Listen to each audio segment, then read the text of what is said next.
చాలామంది వచ్చారు కానీ ఈ సూపర్ సిక్స్ గురించి ఇంతవరకు ఎవరు ఇంత ఇదిగా అడిగినటువంటి వాళ్ళు నాకు ఎవరు కనపడలేదు. ఎనియో ప్రజలకు కూడా తెలియాలి కదా అసలు ఈ సూపర్ సిక్స్ అంటే ఏమి, ఏ పథకాలు ఎంత ఖర్చు అవుతుంది సంగతి సమాచారం. అంటే సూపర్ సిక్స్ నిజంగానే 6 కొడతదా లేదా అని. డక్అవుట్ అయింది ఆల్రెడీ. డక్అవుట్ అయింది ఆల్రెడీ. మరి అంతే కదమ్మా. ఎనియో మీరు అడిగారు కదా, ఇప్పుడు దాని గురించి ఒక్కొక్క దాని గురించి లెక్కల్లోకి వెళ్తే చంద్రబాబు నాయుడికి నేను చెప్పినటువంటి సూపర్ సిక్స్ని 100% అమలు చేయడం అనేటువంటిది చాలా కష్టమైన సంగతి ఆయనకి తెలుసు. దానికి ఖర్చు ఎంత అవుతుందో కూడా ఆయనకి తెలుసు. కానీ ఆయన ఒకే ఒక పదం చెప్తాడనమాట, సంపదను సృష్టిస్తాను, సంపదలో నుంచే నేను ఇవన్నీ పే చేస్తానని. ఈ మధ్యకాలంలో ఈ 1.5 month నుంచి మళ్ళీ మాట మార్చేశాడు. ప్రజలారా మీకు తెలియదా, జగన్మోహన్ రెడ్డి రాష్ట్రాన్ని అప్పులు పాలు చేసేసాడు, దాన్ని సరిదిద్దాలంటే చాలా టైం పడుతుంది, నాకు భయం వేస్తుంది నేను చెప్పిన సూపర్ సిక్స్ని చేయాలంటే. ఏంటో ఏం జరుగుతుందో ఏమిటో మీ అందరూ నాకు సహకరించాలి. ఎలక్షన్లకు ముందేమో మీ అందరూ నా చుట్టూరు ఉండి నన్ను రక్షించాలి అన్నాడు, ఇప్పుడేమో నాకు సహకరించాలి అంటాడు. చెప్పింది నువ్వే కదా చంద్రబాబు. నువ్వు చెప్పే ముందు ఆలోచించుకోవాలిగా. 40 years ఇండస్ట్రీగా హైటెక్ సిటీని కట్టానని అదే పనిగా డబ్బా కొట్టుకున్నావుగా. కేంద్రంలో చక్రం తిప్పాను నేనని కూడా అన్నావుగా. మరి ప్రజలకు వాగ్దానం చేసేటప్పుడు 1-2 సార్లు ఆలోచించుకొని కుదురుతుందా కుదరదా, దీని ఖర్చు ఎంత ఉందో తెలుసుకోవద్దా నువ్వు? తెలుసుకోకుండా ఎట చెప్తావు నువ్వు? ప్రజలను మోసం చేసి ఓట్లు సంపాదించి అధికారంలో రావడానికి చెప్పావు అని చెప్పి అనుకోవాలా? సరే, ఇంకా ఈవీఎంలు ప్రోగ్రాంలు రాయడం దాని గురించి వదిలేయి. ఆ ఈవీఎంలో ప్రోగ్రామ్స్ ఎలా రాస్తారు ఏమిటి ఇంతకుముందు ఇప్పుడు క్లియర్గా చెప్పాను నేను. సంగతి సమాచారం అది ఎంతవరకు పోతుందో తెలియదు. ఈసీలో కూడా కొంచెం కదలిక వచ్చింది దాని గురించి. పార్లమెంటు మొదటి సమావేశాల్లోనే అఖిలేష్ యాదవ్ కూడా చెప్పాడు, ఈవీఎంల గురించే చెప్పాడు ఆయన. మొన్న ఢిల్లీలో మీటింగ్ జరిగింది కదమ్మా 24వ తారీఖు. అవును సార్. నేషనల్ మీడియాని దాన్ని అట్రాక్ట్ చేయడానికి చెప్పాడు. దీనికి సంబంధించి ముందే మనం చాలా క్లియర్గా మాట్లాడుకున్నాం. చాలా క్లియర్గా చెప్పాను. సరే, మొన్న నేను ప్రాక్టికల్గా కూడా చూశాను. నేను ఉన్నాను, చూశాను, విన్నాను. మీలాగే CNN వాళ్ళు వీళ్ళు కొంతమంది అడిగితే ఇంగ్లీష్లో అడిగిన వాళ్ళకి ఇంగ్లీష్లో, హిందీలో అడిగిన వాళ్ళకి హిందీలో కూడా చెప్పాను నేను. ఈటీవీ వాళ్ళు, మా టీవీ వాళ్ళు వీళ్ళు కూడా వచ్చారు. సరే, వాళ్ళు ఎవరు నా జోలు రాలేదనుకో, దట్ ఇస్ డిఫరెంట్ థింగ్. కానీ ఎవరు నన్ను టచ్ చేయలేదు. Only Hindi and English medium వాళ్ళు వచ్చారు కాబట్టి నేను చెప్పాను. నువ్వు ఆ సూపర్ సిక్స్ గురించి కదా అడుగుతున్నావు. ఒక్కొక్కళ్ళకి 3 సిలిండర్లు అనేటువంటిది సంవత్సరానికి ఇస్తున్నాడా? ఆయన 5 సంవత్సరాల్లో అధికారంలో ఉంటే 5 సంవత్సరాలకి 3 సిలిండర్లు ఇస్తున్నారా? క్లారిటీ లేదు. రాజకీయ నాయకులు ఎప్పుడు కూడాను చెప్పేటప్పుడు క్లియర్గా చెప్పాలి. 3 సిలిండర్లు చెల్లెళ్ళు, అక్కలో, తమ్ముళ్ళు అంటే 3 సిలిండర్లు ఏంది? నెలకి ఇస్తావా, 3 నెలలకి ఇస్తావా, సంవత్సరానికి ఇస్తావా చెప్పాలిగా. పోనీ సంవత్సరానికి 3 సిలిండర్లు అనుకుందామమ్మా.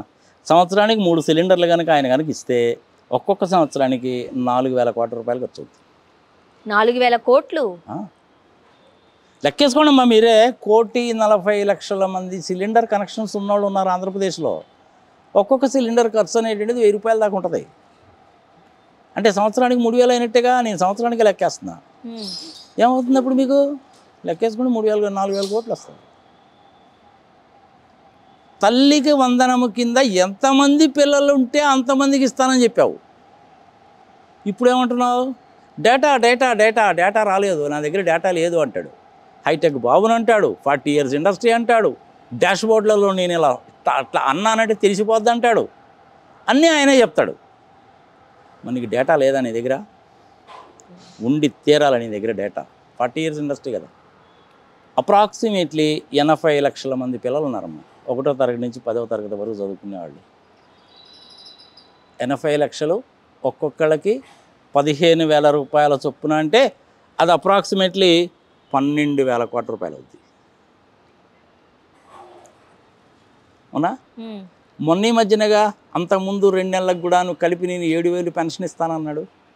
అలాంటి పెన్షనర్సు ఆంధ్రప్రదేశ్లో 65 లక్షల మంది ఉన్నారమ్మా.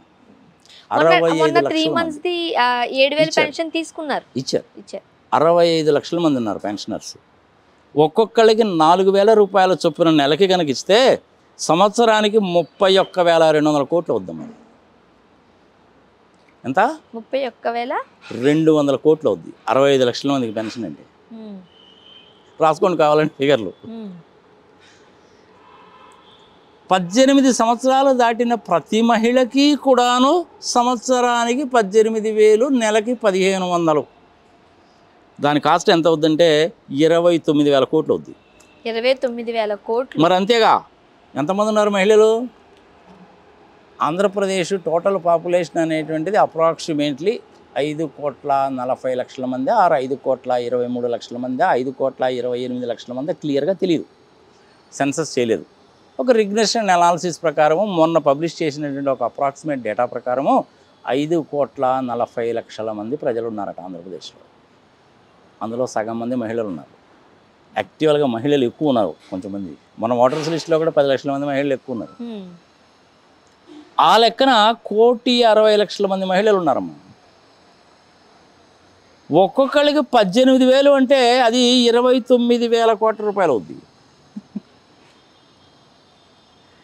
అదేవిధంగా ఆంధ్రప్రదేశ్లో 65 లక్షల మంది వ్యవసాయ కుటుంబాలు ఉన్నాయి. అంటే 65 లక్షల మంది రైతులు ఉన్నారుగా. ఒక్కొక్కరికి 20,000 ఇస్తాన్నావు నువ్వు. దాని ప్రకారం లెక్కేసుకుంటే 13,000 కోట్ల రూపాయలు అవుద్ది సంవత్సరానికి. అదేవిధంగా నిరుద్యోగ భృతి ఒక్కొక్కరికి 3,000 రూపాయలు ఇస్తాన్నావుగా. అంటే నెలకు సంవత్సరానికి 36,000 కోట్లు అయిందిగా. 20 లక్షల మంది ఉన్నారంట ఆంధ్రప్రదేశ్లో. అది ఎంత అవుతుందంటే అప్రాక్సిమేట్లీ ఒక 7,000 కోట్ల రూపాయలు అవుతుంది సంవత్సరానికి.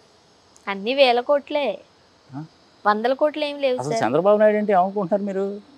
ఏదైనా సరే ఆయనకి ఎత్తుగా, లావుగా, బరువుగా, చక్కటి రంగుతోటి, బ్రాండెడ్గా, గ్రాండ్గా అలాగా ఉండాలా.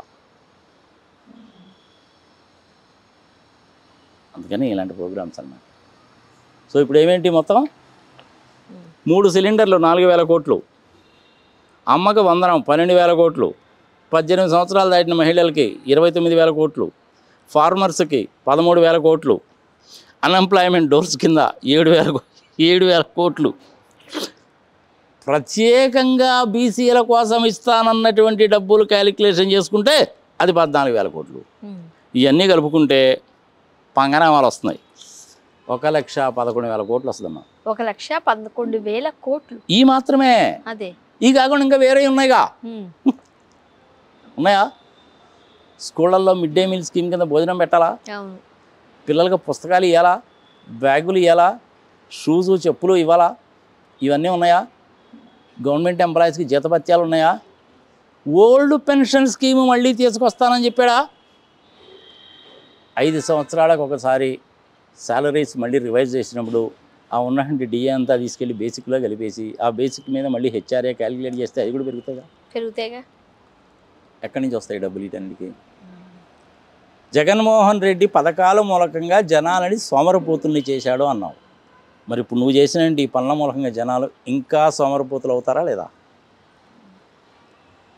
ఇవన్నీ చేయడము చేత కాక చివరికి ఏం చెప్తాడంటే చంద్రబాబు నాయుడు ఒక్కొక్క దాన్ని నీరు కార్చి చేయడానికి ప్రయత్నిస్తాడు. ఆల్రెడీ మొదలుపెట్టాడు. ప్రజలారా మీకు తెలియదా ఆంధ్రప్రదేశ్ పరిస్థితి ఏందో అంటాడు. ముందు దాని గురించి చెప్తాడు. 14 లక్షల కోట్లు అని ఒకసారి అంటారు. యనుమల రామకృష్ణుడు 12 లక్షల కోట్లు అప్పు అంటాడు. పురంధరేశ్వరేమో 10 లక్షల కోట్లు అప్పంటది. నిర్మలా సీతారామన్ గారేమో 31వ తారీఖు మార్చి 2023 నాటికి ఆంధ్రప్రదేశ్ అప్పు 4,42,442 కోట్లు అని చెప్పింది. ఇవాళ స్టేట్ బ్యాంక్ ఆఫ్ ఇండియా వాళ్ళు ఈ పథకాల గురించి ఆంధ్రప్రదేశ్ అప్పుల గురించి డీటెయిల్డ్గా ఇచ్చారు. ఆ లింక్ దీనికి పెట్టు.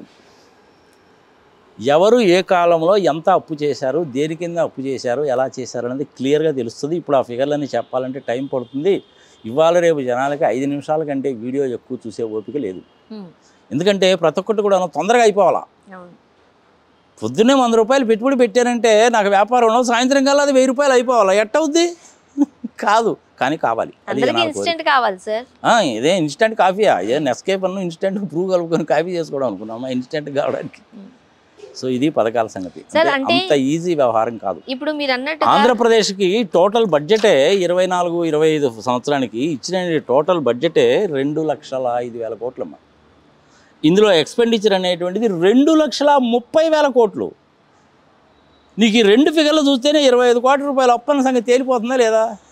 అంటే చంద్రబాబు నాయుడు అప్పు తీసుకోవాల్సిందేగా.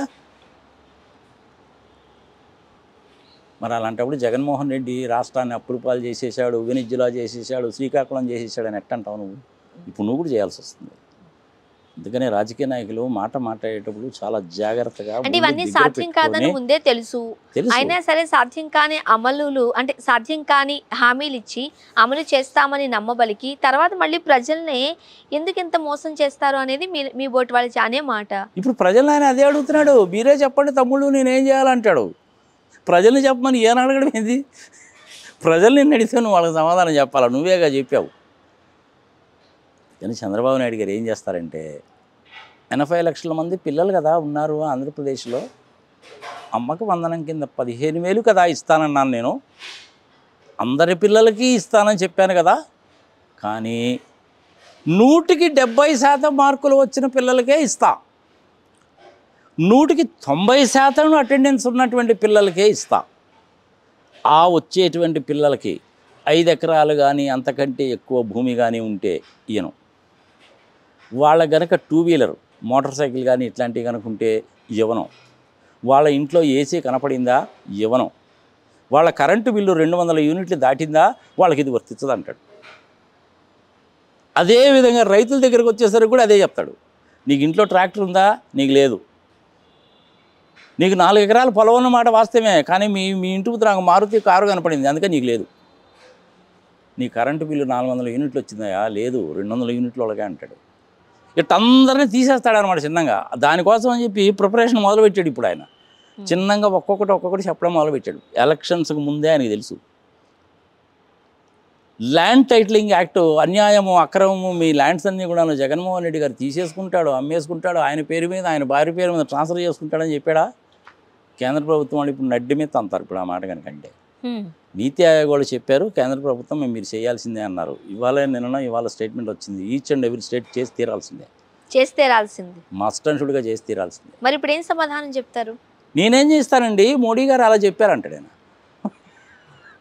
ఇప్పుడు అదంతా భాగస్వామ్యంలో ఉన్నారు కదండి వాళ్ళంతా, అదే మోడీ మీద నెట్టేస్తాడు మీనా.